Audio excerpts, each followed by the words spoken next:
అండి ఇది రెడీగా పెట్టుకున్నాను.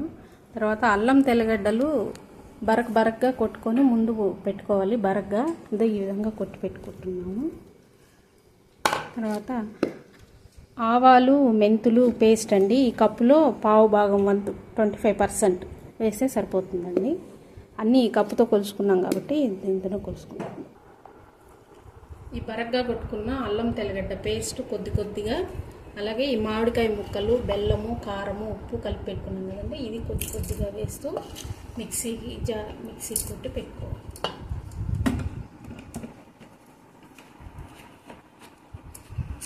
మెత్తగా మిక్సీకి వేయాలండి.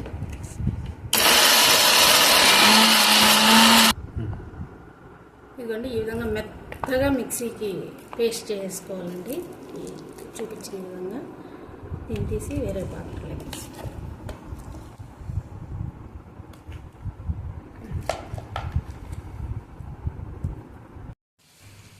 ఫ్రెండ్స్, ఇందాక 1 లీటర్ ఆయిల్ వేసి కలిపాను. చూడండి ఎలా ఫిల్ చేసుకుందో. ఆయిల్ వేసి బాగా కలిపి ఉంచాను. ఇది తాలింపు పెట్టుకున్నాను. ఆయిల్, ఆవాలు, కరివేపాకు, ఇంగువ, అంతే అండి. ఇంకేం వేయలేదు ఇందులో. కొద్దిగా ఆయిల్ వేసి తిరగమూత పెట్టుకొని చల్లార్చుకున్నాను. ఇది కూడా కలిపేస్తున్నాను.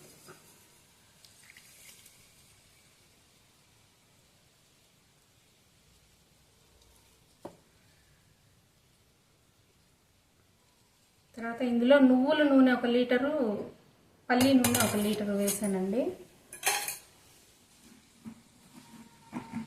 ఇందాక నువ్వుల నూనె వేసి కలిపాను. ఇప్పుడు పల్లి నూనె వేస్తున్నాను.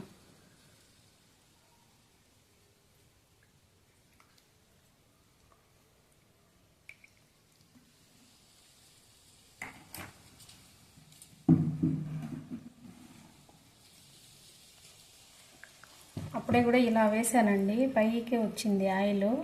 కలిపే కొద్దీ పచ్చడి లాగేసుకుందండి. ఇంకాసేపటి తర్వాత ఇది కూడా లాగేసుకుంటుంది. చూదురుగా